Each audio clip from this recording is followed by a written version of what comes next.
Hey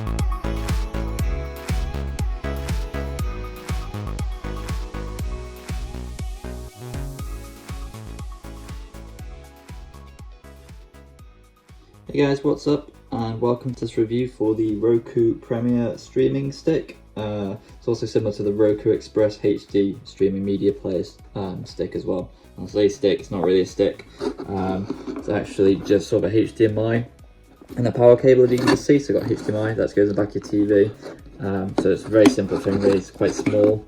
That is the size of it compared to my TV and my fingers. So yeah, this one's very small, just got sort of like a little LED there, just so you can faintly see it. See it's on. And on the bottom it's got a sort of like a sticky pad as well, so you can sort of peel that back and then stick it down on the, well I guess on the table or whatever if you don't want it to move much, but I've not really found you need to do that, it doesn't really move, but that's always an option. So that's the size of it. I'm going to show you what it's like now using it. Alright, so let's get into the stick. I got this in March 2021. It's £39, but I got it for a £10 UTV, so good deal on that.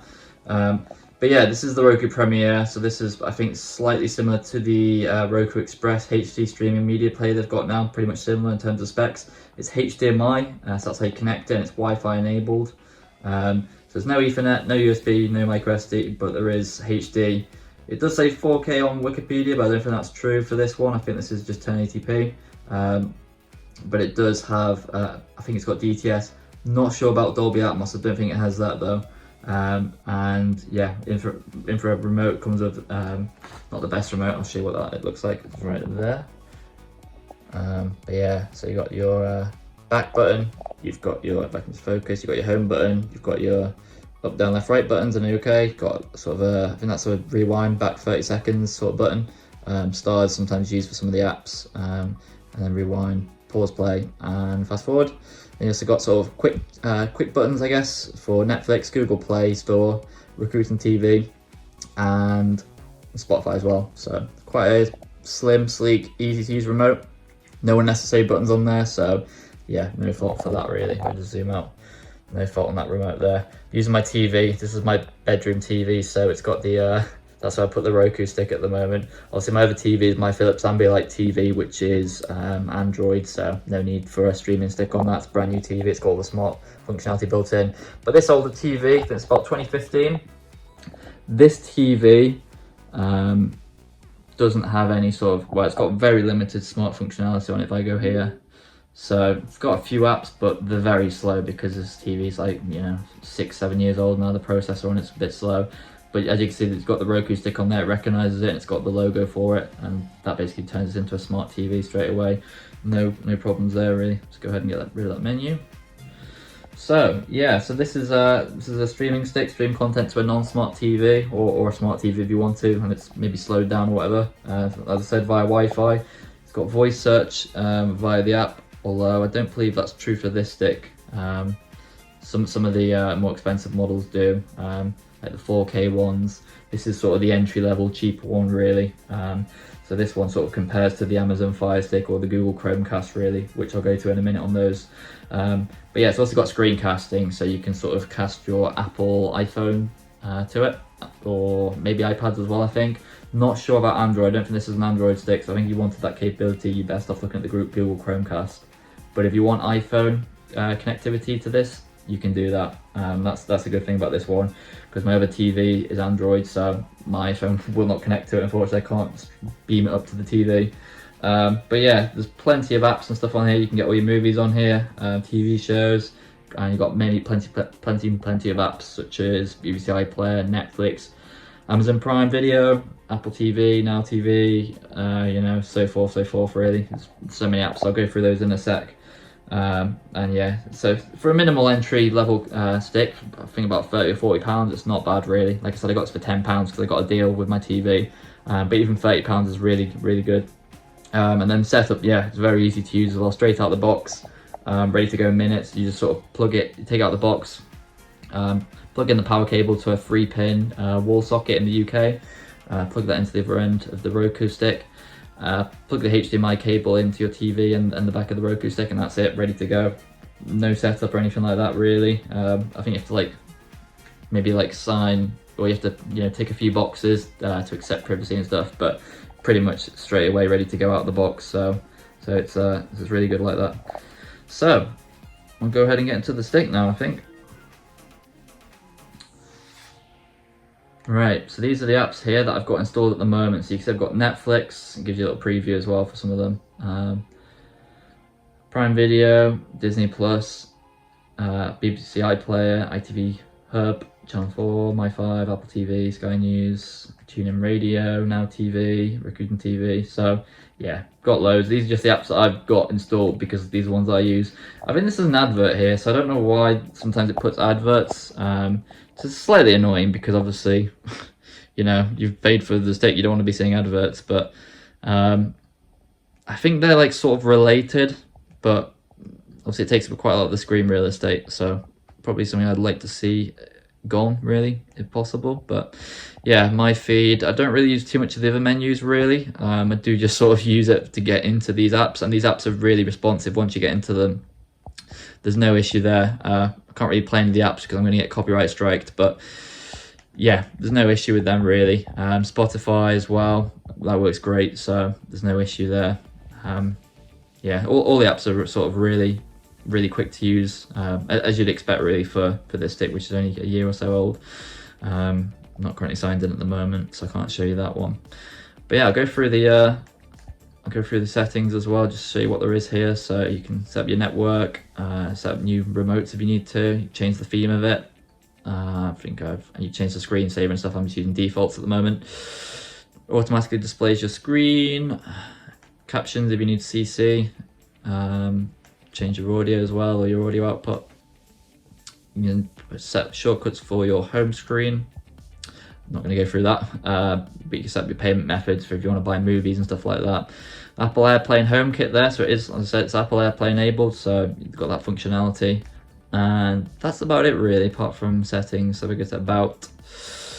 You can see settings there. I have to block those out though, because that's got my IP address on it. But yeah, plenty of settings on there, really. So let's go back to the home screen really quick. So that's about it, really. If you go to feed, you can recommend sort of movies to watch and stuff like that. Hopefully it won't play any. But yeah, you got sort of a lot of movies on here. I mean, that No Time to Die has only just come out fairly recently, so plenty of films to choose. At the moment it's Christmas, so you got loads of Christmas films on here. But yeah, there's plenty of films to watch, really, and this is just sort of their default Roku store, really, as well. If I go back to streaming channels, so I think if I just go back, actually, so I think if you're looking to get a new app, I think you can just search for it and it will come up in here. So I can't think of an app that I don't have at the moment that I need, but if you need the app, you can just search for it, and then I think if you've not got it installed, it will install it. I think this is the equivalent that, yeah, this is a channel store here. So yeah, everything I need I have installed, which has a little tick on it, as you can see. But there is other things that you might want that you can get, really. Some of the apps are a bit crap, really, as in you're probably not going to want to install them like that. I don't really know why you'd want some of these apps. Some of them seem a bit sort of dodgy, I guess.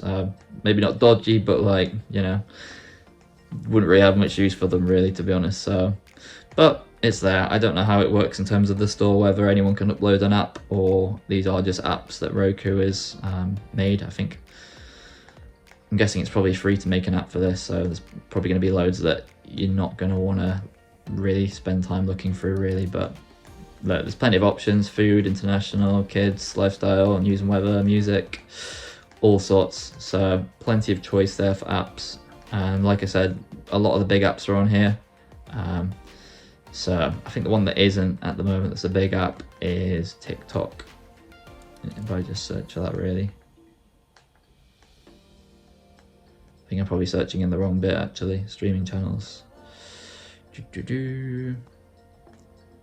I don't believe it's on here though, anyway. Can search here. So the availability apps is generally pretty good. I'd say about 90% of the apps you're going to want are on here, like Tidal and stuff like that for music. But there is the occasional app that isn't on here. So TikTok marketing, but obviously not TikTok. So better than mine, I guess. If there's like very specific app you need, you can check online on the website beforehand, but yeah, generally it's pretty good. So yeah, I'd say comparing this with Amazon Fire Stick or Google Chrome Stick, you know, how does it compare? Well, the Chromecast with Google TV, you know, has one of the best voice assistants really, but it does lack Apple TV, whereas the Fire TV Stick, you know, has Apple TV, but it lacks the Google Play services. And you know, the Alexa is quite good, but there has been comparisons to say that it's not as good as a Google Assistant. So yeah, it's a bit hit and miss really. It depends whether you want a good voice engine, a good voice search, or whether you're sort of looking for more apps on a Google Play Store, or depends what you're looking for really. But this is sort of the best of both worlds, I think, really. And I'd say probably just look at the one which is on sale really, whichever one's the cheapest really. They all do sort of similar things. If you're looking for the basic functionality of the apps, you know, they're all very similar really, so I don't think you can go wrong with any of the three really.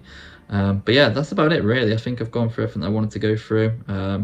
So I just wanted to keep it short and sweet. If you've got any comments, please put them below. But yeah, it's very simple to use. There's not much to say about it other than that really. So yeah, they've done a good job really. I think it's very easy to get straight into the app, which is why I think that's what a lot of people need as well when they're looking for, you know, something that maybe converts an old TV into something that has, you know, BBC iPlayer and stuff. This does the job because it's so simple to use. You know, you could give this to someone older as well if they need it, because it's, you know, the icon size is big, the remote's very easy to use there. So yeah, can't go wrong with the Roku stick. Yeah, I've said everything I want to say on it, so hopefully that's helped. And like I said, any comments, please put them in the comments below. And if this helped, please leave a like, comment and subscribe. I'll see you guys next video. Thanks for watching. Goodbye now.